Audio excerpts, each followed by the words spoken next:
tudo bem? E aí, como é que você está? A teologia artesanal está voltando com força. Olha, hoje nós vamos falar de um tema aqui muito legal. Vamos falar sobre mandato cultural. Mas antes disso, não esqueça de dar o seu like aí nesse canal, é muito importante. Lembrando que você só vai fazer isso se esse canal for relevante para você. Se você achar que o conteúdo desse canal é bacana, eu vou te pedir uma gentileza. Compartilhe ele nos grupos de família, nos grupos de amigo, nos grupos de Facebook da sua igreja ou para amigos não cristãos. Qual o problema? É um prazer enorme poder servir as pessoas com as mensagens que nós compartilhamos aqui no canal. Marque o sininho, se inscreva no canal para que você se atualize. E a gente também está aí se comunicando nas redes sociais. Então não perca a oportunidade, se conecte por esses meios para que a nossa conversa aqui flua de maneira muito agradável. Bem, nós vamos falar aqui hoje sobre o mandato cultural. Para quem não viu os vídeos anteriores, nós temos um vídeo aí sobre antropologia teológica, que o título é Homens, Seres Humanos, Anjos ou Demônios?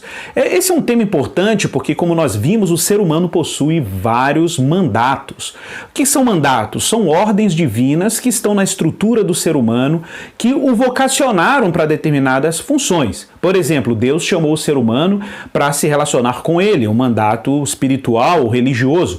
Deus também chamou o ser humano para se relacionar com o próximo, que é o mandato social. E também o chamou para se relacionar com a natureza, com o mundo que está ao seu redor, que é o que nós chamamos de mandato cultural. Baseado no livro de Gênesis, onde é dito que Deus dá uma ordem ao ser humano para que ele pudesse cultivar a criação, cultivar o jardim e guardá-lo. Bom, o que é interessante é que essa ordem ela antecede a queda. Quantos de nós já não ouvimos por aí dizer que o ser humano teve o trabalho como um juízo divino por causa da queda? Na verdade, antes mesmo da queda, Deus dá a ordem ao homem para cultivar o jardim. E ainda o mais curioso, se visitarmos o texto bíblico original onde essa ordem foi feita, Deus dá a ordem ao homem para trabalhar o jardim. É o termo hebraico la'avod, cuja raiz avodá significa trabalhar, cultivar. O que nós encontramos aí na Bíblia no original é que Deus está ordenando o homem trabalhar no cultivo da criação, explorar a criação de maneira que a partir dessa matéria-prima algo fosse extraído. Claro que no primeiro momento era dar ordem ao jardim e cultivá-lo, como uma atividade agrícola, mas nós sabemos o quanto isso pode produzir e exigir do homem conhecimento, conhecimento técnico, conhecimento do clima, conhecimento da natureza. Bom, se a gente navega aí no texto bíblico mais adiante, nós vamos ver depois que Deus, ao julgar o homem, disse: porque com trabalho serviu e o suor do teu rosto colherás o teu pão. É verdade que a queda vai produzir na relação do ser humano com a criação uma distorção, uma alienação cultural. Não é que o ser humano não possa produzir mais bens culturais depois da queda, é evidente que sim. O que muda, na verdade, é que o homem agora tem uma relação distorcida com o trabalho. Essa relação distorcida faz com que o ser humano produza bens e se relacione de forma irresponsável com os bens que são produzidos culturalmente. O que a queda produz no final das contas é esse tipo de distorção relacional do homem com o trabalho. Talvez você me diga assim, mas por que a queda não privou o homem da produção cultural? Por graça comum, Deus sustenta ainda no homem alguma habilidade e algum potencial criativo.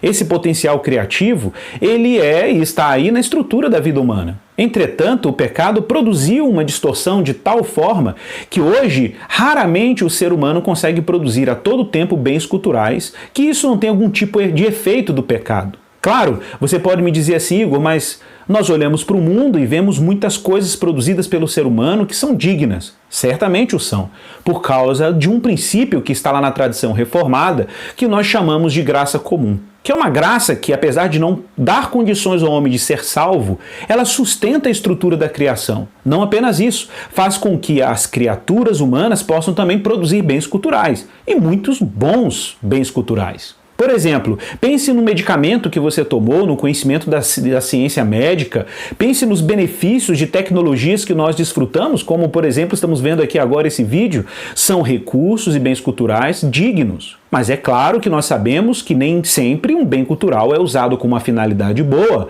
e nem sempre bens culturais são bons em essência. Vou dar o exemplo aqui, nós temos um impacto no meio ambiente imensurável por causa do uso irresponsável das nossas habilidades tecnológicas ou culturais. Então, se nós não podemos e não temos como produzir o tempo inteiro bens de boa qualidade, isso exige de cada cristão ou de cada ser humano discernimento para fazer um uso responsável desses bens culturais. Quero lembrar você que a palavra trabalho sempre foi comumente usada, por exemplo, em língua inglesa e em língua hebraica, também muito próxima da palavra para culto. Em inglês nós temos a expressão service, para se referir ao culto público.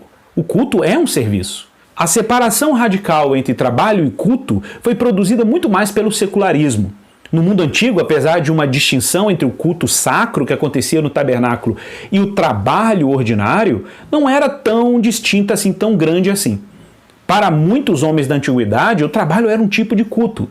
Não é por isso que lá na Reforma Protestante Lutero resgatou a noção do sacerdócio ou universal sacerdócio dos santos, que abrangia inclusive o trabalho humano e o labor humano no seu dia a dia como uma expressão de culto a Deus? De fato, nós trabalhamos para a glória de Deus e para o bem do próximo. Para os cristãos, o trabalho cultural e o labor estão relacionados com o que Jesus disse no Sermão do Monte: os homens verão as vossas obras e glorificarão a Deus por isso. Ou, como diz Paulo lá em Efésios capítulo 2, verso 10, que nós somos feituras dele, criados em Cristo Jesus, para boas obras que o Senhor de antemão preparou para que andássemos nelas.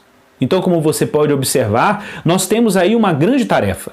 A tarefa de glorificar a Deus com o nosso trabalho e amar o próximo. Mas nós sabemos que existem muitos bens culturais que não são produzidos necessariamente com responsabilidade. É verdade que os nossos bens culturais podem estar sob efeito de visões de mundo. Isso é quase inevitável.